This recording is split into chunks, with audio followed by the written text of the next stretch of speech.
So let me, start off by saying this because I don't want anybody to get things misconstrued, like I'm a hater, and I'm not. Like this is not a joyous occasion for me. It is. I mean, we have every right to celebrate. This is like one victory. You understand that? We have several to fight. It's not that. I am very happy with, the whole Derek Chauvin being tried and by, the court of law and all accounts guilty.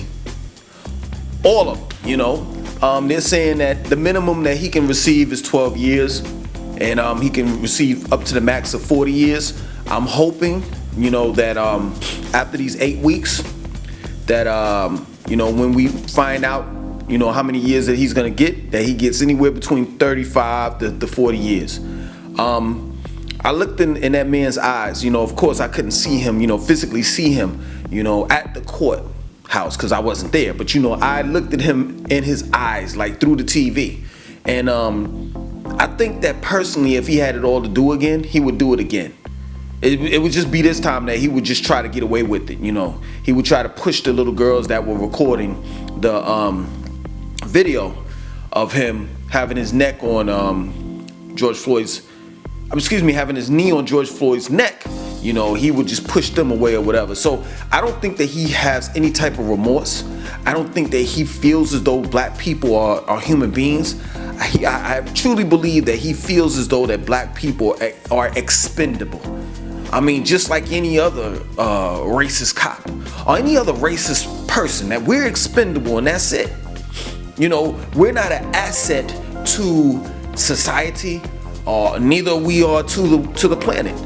So if and when a white racist person, let me make that clear, a white racist person chooses to take a black man, black woman's, black child's life, they don't have a problem with it.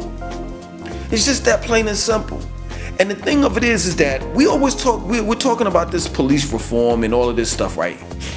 I don't think that we should be on this police reform thing. I think that there should be laws set aside that if you are a police officer or just a regular citizen and you choose to harm that person just because of the color of their skin, that should be considered as a hate crime.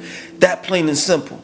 Because let me tell you something about this whole situation as far as dealing with the judicial system. There have been many cops that have gotten off the hook. This is the reason why black people are going around celebrating. Because this is a first. You understand? This is abnormal. This is not the norm. And this is the reason why we braced for the potential of acquittal. That there was a possibility, that he was going to get away with it. And I'm more than sure he felt that same way. I'm more than sure that he felt as though that he was going to get away with it. That there's no way in the world that I, as a white man and a police officer, that they're going to convict me of all of the crime, of the counts, degrees of murder and manslaughter. They're not going to do that. I might do 2 to 5 and I'll be out in a year. That's the way he thought. And I'm glad that it didn't go that way. You understand? But we have a lot of more growing to do, a lot of more changing to do. Because the thing of it is that not all police officers are going to get the type of time that he got. He got that type of time due to circumstance. And that's what I was trying to explain to Pretty Ricky and others that had doubt. It's like America paints this picture and it's ugly. You understand? Like, the real picture of America is ugly, but America likes to paint this picture as if it's beautiful to everyone around the world. But when we saw a man being held on the ground and slowly but surely being killed for 9 minutes and 29 seconds, everybody saw that around the world. And it's one thing that America has to keep its face.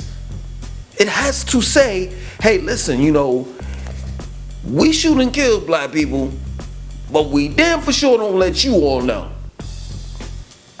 We keep that, under the carpet. We sweep that under the carpet. We know that it's going on, but you all don't know. In this case, the world, excuse me, no COVID, the world saw what America was trying to get people not to see for centuries. So I knew personally, if you go back in some of my videos, you'll see it. I said this. I said I knew something was going to happen because there's no way in the world, based on politics, it's no way in the world that America is going to allow that man to go free and nothing's going to happen. Because if nothing happens to him, guess what? The whole world would hate America. That plain and simple. Let me tell you something about black people and how black people are treated around the world. We're treated like shit. But at the end of the day, most countries around the world know how we contributed towards this world. They don't want to put it out in the open. They don't want to let everybody know, hey, the blacks did this. Because see, the limelight will be taken away from them and be put on us. But they know. So it gets to a certain point where it's like, we went too far. And somebody had to take the fall. Somebody had to be that, what do they call it? That sacrificial lamb. Somebody had to be it. And why not him? He's the scumbag of all scumbags. Why not him? Because see, here in America, you can shoot and kill black people.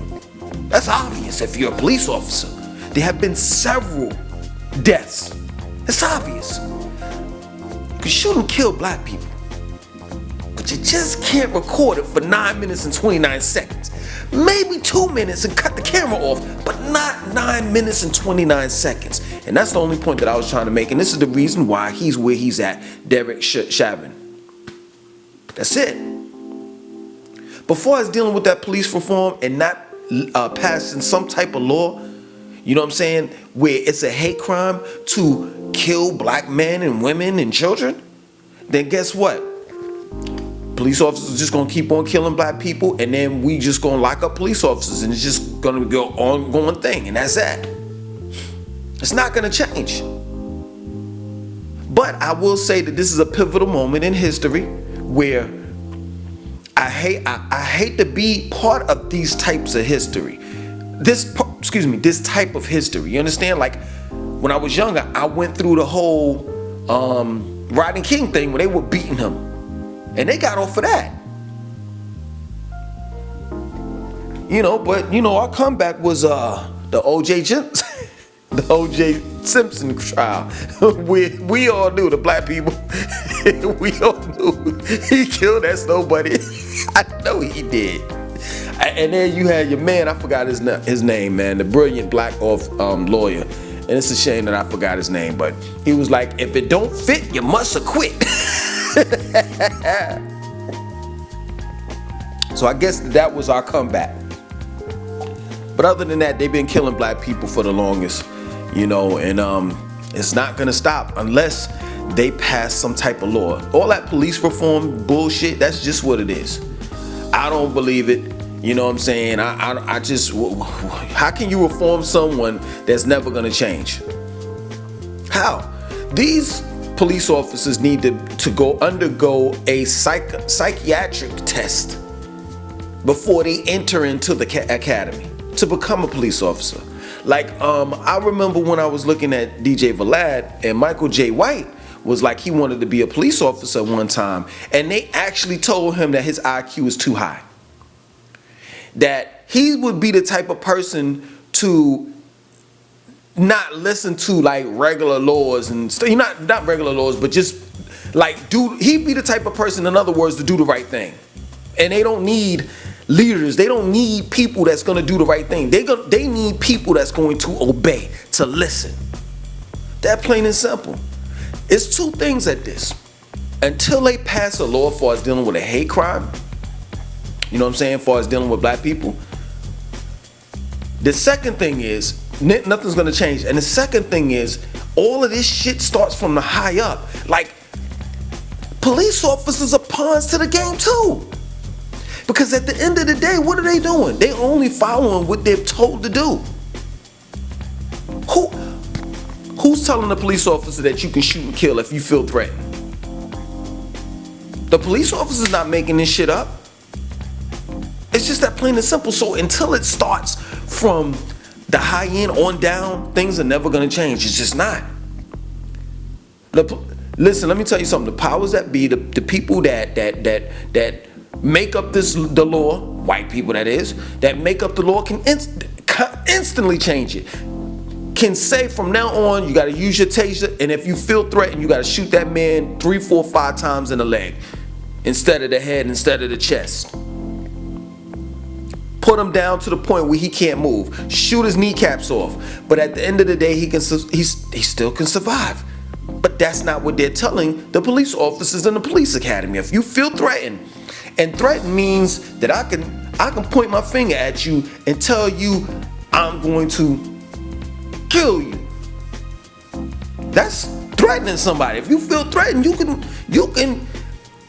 The police officers, this is the reason why they continue to get off. They have a certain amount of power where it supersedes the average citizen's power. Like far as when I carry my firearm, I have to go through so much red tape if I were to shoot and kill somebody. So it's ridiculous. This is the reason why if I get into something and I could run away from it, I'm gonna run away from it.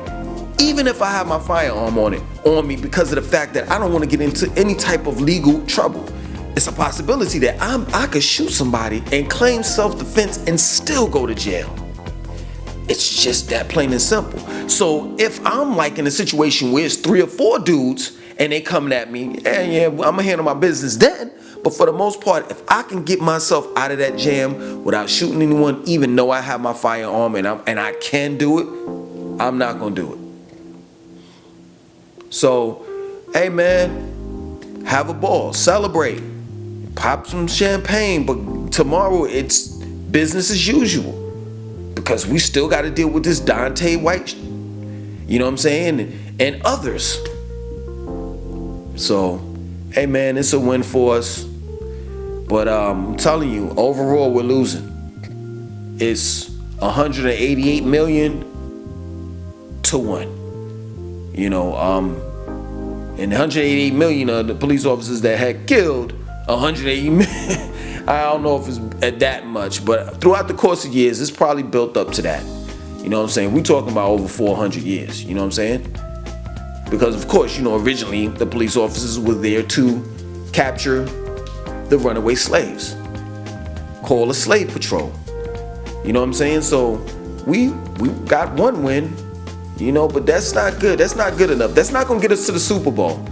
You know, I've never seen no team that won 1 game and lost 15 go to the Super Bowl. So, listen, let's celebrate and then move on because we have bigger and better, not in the case of, I'm not saying anything like towards Floyd, like, you know what I'm saying, George Floyd. I'm just saying we got bigger and bigger problems to solve.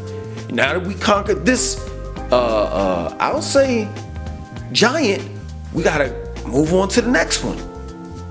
All right, man. So, hey, man, I feel kind of good. I'm pretty sure you are, but the fight is not over. Other than that, I want you to like, comment, subscribe, and definitely share this video.